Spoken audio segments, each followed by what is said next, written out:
senden, jangan senden gedek gitu loh. Kalau senden itu ya senden kayu jati. Kamu sudah menemukan tempat bersandar yang kuat karena kamu dikatakan adalah tempat kediaman Allah dalam roh. Saudara Bapak Ibu, biarlah peneguhan dari Paulus ini membuat Bapak Ibu, para suster dan saudara semua selalu yakin bahwa ada roh Allah di dalam hidupku. Aku diberi ketenangan, aku diberi keyakinan bahwa hidup yang aku lalui adalah hidup yang terberkati.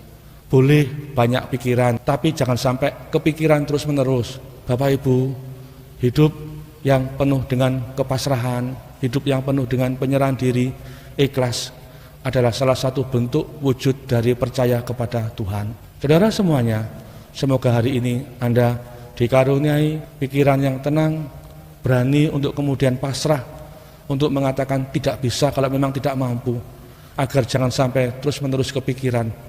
Nanti akan jadi penyakit kalau Bapak Ibu sampai pikirannya tidak bisa ditata dengan baik.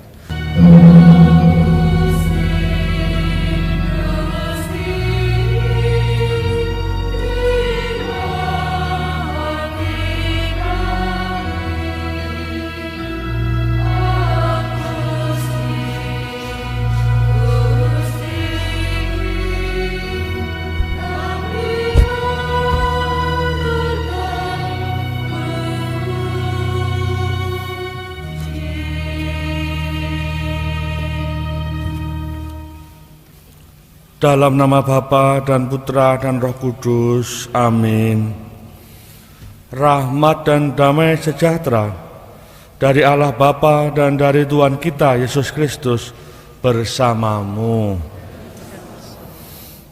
Saudara-saudari, Bapak Ibu, para suster, hari ini kita merayakan pesta Santo Simon dan Santo Yudas Rasul. Tidak banyak yang kita ketahui dari kedua orang kudus ini, tetapi yang jelas bahwa ada tradisi Yudas sebagai penulis salah satu surat apostolik untuk orang-orang yang meninggalkan Yudaisme. Origenes menyebut Yudas ini sebagai orang yang penuh dengan kekuatan dan rahmat surgawi. Mari saudara Bapak Ibu, kita menyatakan sama seperti mereka berdua, yang karena cinta kita telah dipilih oleh Tuhan, dan karena cinta pula kita mau memberikan hidup kita kepada Tuhan. Kita nyatakan dalam pernyataan tobat. Saya mengaku kepada Allah yang Maha dan kepada saudara sekalian bahwa saya telah berdosa dengan pikiran dan perkataan, dengan perbuatan dan kelalaian. Saya berdosa, saya sungguh berdosa. Oleh sebab itu saya mohon kepada Santa Perawan Maria, kepada para malaikat dan orang kudus, dan kepada saudara sekalian, supaya mendoakan saya pada Allah Tuhan kita. Semoga Allah yang Maha Kuasa mengasihani kita, mengampuni dosa kita, dan mengantar kita ke hidup yang kekal. Marilah berdoa. Allah Bapa sumber cahaya kebenaran, Santo Simon dan Santo Yudas, para rasul mulia telah mengantar kami untuk mengakui nama-Mu.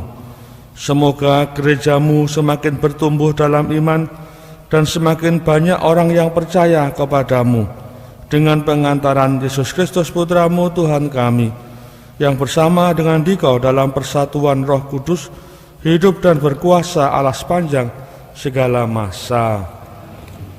Bacaan dari surat Rasul Paulus kepada jemaat di Efesus. Saudara-saudara, kamu bukan lagi orang asing dan pendatang, melainkan sewarga dengan orang kudus dan anggota keluarga Allah. Kamu dibangun di atas dasar para rasul dan para nabi, dengan Kristus Yesus sebagai batu penjuru.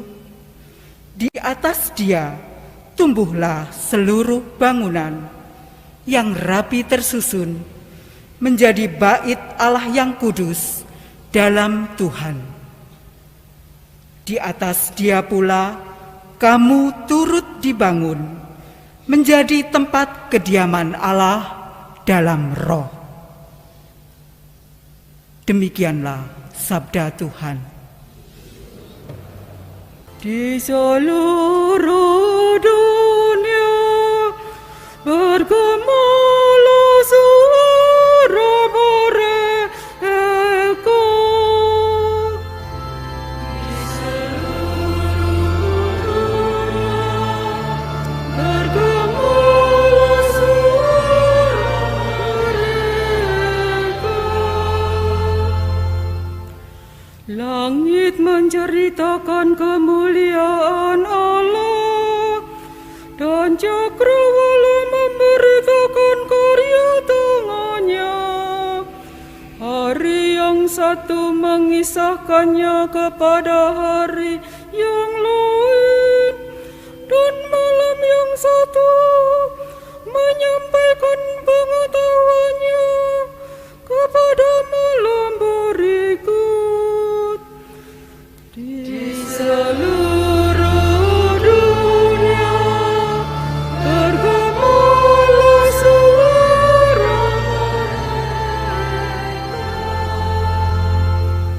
Meskipun tidak berbicara dan tidak mendengarkan suara, namun di seluruh bumi bergaunglah gema-Nya, dan amanat mereka sampai ke ujung bumi. Di seluruh dunia bergemuruh suara mereka.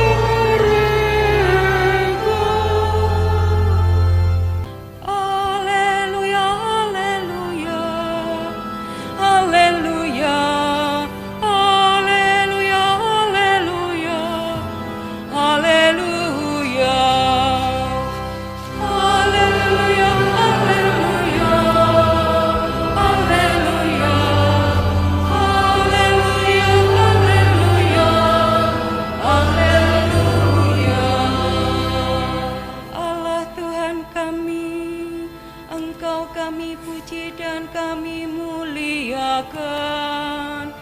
Kepadamu paduan para rasul bersyukur, ya Tuhan.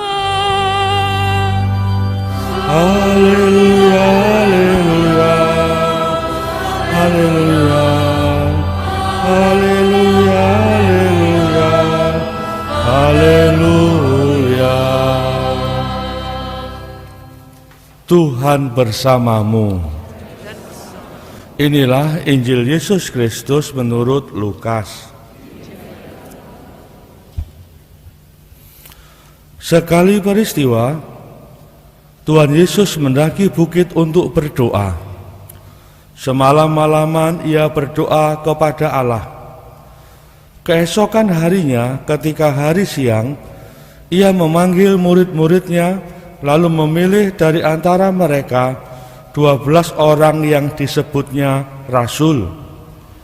Mereka itu ialah Simon yang diberinya nama Petrus, Andreas saudara Simon, Yohanes dan Yakobus, Filipus dan Bartolomeus, Matius dan Thomas, Yakobus anak Alfeus dan Simon yang disebut orang Zelot, Yudas anak Yakobus dan Yudas Iskariot yang kemudian menjadi pengkhianat. Lalu Yesus turun bersama mereka dan berhenti pada suatu tempat yang datar. Di situ berkumpul sejumlah besar dari murid-muridnya, dan banyak orang lain yang datang dari seluruh Yudea dan dari Yerusalem, dari daerah pantai Tirus dan Sidon. Mereka datang untuk mendengarkan Dia dan untuk disembuhkan dari penyakit mereka. Juga mereka yang dirasuk oleh roh-roh jahat beroleh kesembuhan. Dan orang banyak itu berusaha menjamah Dia, karena darinya keluar suatu kuasa dan semua orang itu disembuhkannya. Demikianlah Injil Tuhan.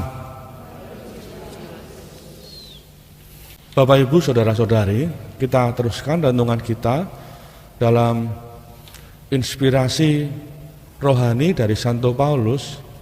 Pagi hari ini pada pesta Santo Yudas dan Santo Simon Rasul Yesus, kita mendapat peneguhan dari Paulus tentang mengapa seorang Kristiani harus tetap bergembira, mengapa seorang Kristiani harus tetap berpengharapan. Dia tunjukkan salah satu alasannya adalah bahwa kita adalah bagian dari hidup keluarga Allah sendiri. Latar belakangnya Bapak Ibu begini, sama seperti juga pada hari-hari ini ada banyak orang yang punya inspirasi tentang bagaimana cara hidup yang lebih baik. Ada banyak pandangan pendapat, ada kemudian ajaran-ajaran, ada kemudian yang disebut kelompok-kelompok yang menjadi penghayat dari ajaran itu. Pada masa Paulus juga sama. Ada banyak kelompok penghayat ajaran yang mengatakan bahwa pakai ini saja, pakai itu saja. Bahkan mereka sampai memiliki pengikut dengan ritual-ritual tertentu. Orang harus ikut jalan kebiasaan tertentu untuk sampai kepada yang disebut persatuan sempurna dengan yang ilahi. Lalu mereka mulai membeda-bedakan, ini orang yang sudah masuk ke dalam hidup yang tercerahkan, ini orang yang belum bisa apa-apa, yang masih terus harus belajar. Pendek kata, dalam situasi pandangan yang seperti itu, banyak juga orang Kristen pada masanya yang terpengaruh, yang kemudian ikut-ikutan kelompok-kelompok ini. Lah, dalam konteks hari ini Paulus mengatakan, sudah gitu loh, tidak usah repot-repot, tidak usah pusing-pusing, beriman yang sederhana saja, hidup beriman yang seperti orang yang lain yang biasa-biasa saja. Kalau terlalu rumit, terlalu repot membayangkan apa yang terjadi, malah nggak sampai-sampai.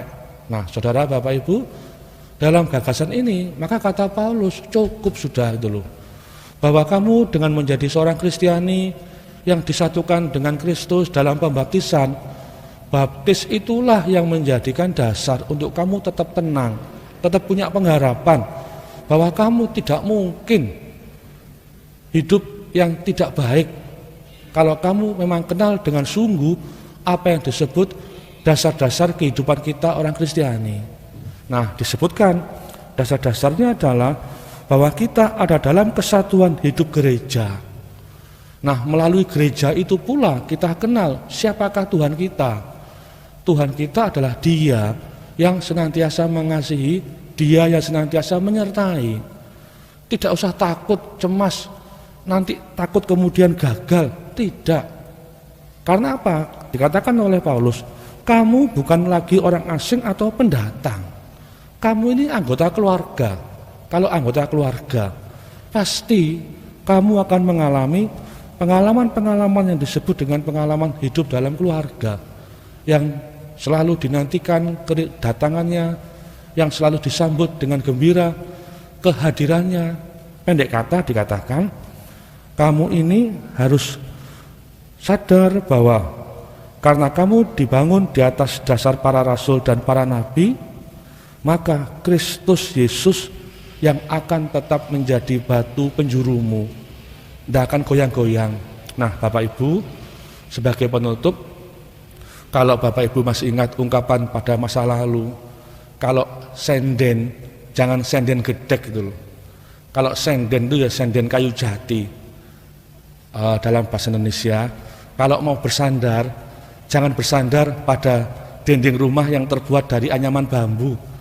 Kalau mau bersandar, ya bersandar di kayu jati biar tidak roboh. Nah, maksud Paulus pada pagi hari ini adalah kamu sudah menemukan tempat bersandar yang kuat, karena kamu dikatakan adalah tempat kediaman Allah dalam roh. Saudara, Bapak, Ibu, biarlah peneguhan dari Paulus ini membuat Bapak, Ibu, para suster dan saudara semua selalu yakin bahwa ada roh Allah di dalam hidupku, aku diberi ketenangan, aku diberi keyakinan bahwa hidup yang aku lalui adalah hidup yang terberkati. Boleh banyak pikiran, tapi jangan sampai kepikiran terus-menerus. Bapak Ibu, hidup yang penuh dengan kepasrahan, hidup yang penuh dengan penyerahan diri, ikhlas adalah salah satu bentuk wujud dari percaya kepada Tuhan.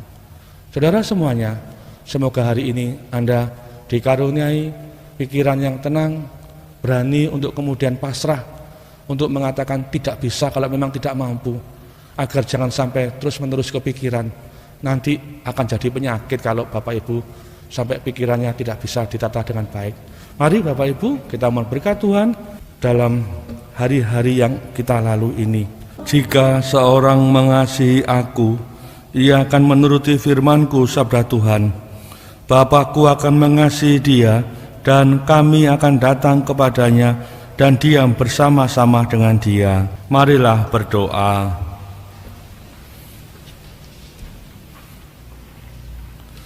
Allah Bapa yang Maha Baik, sakramen yang kami sambut mengobarkan hati kami untuk ikut mewartakan Injil-Mu dalam Roh Kudus. Semoga doa dan pertolongan para rasul-Mu, Santo Simon dan Santo Yudas, melindungi kami senantiasa dalam persiarahan menuju hidup abadi. Karena Sang Kristus Tuhan dan pengantara kami. Tuhan bersamamu. Saudara semuanya, dalam aktivitas sepanjang hari ini senantiasa ada dalam berkat dan penyertaan Allah yang Maha Kuasa, Bapa dan Putra dan Roh Kudus. Amin. Dengan ini peran Ekaristi sudah selesai. Hiduplah dalam damai Tuhan.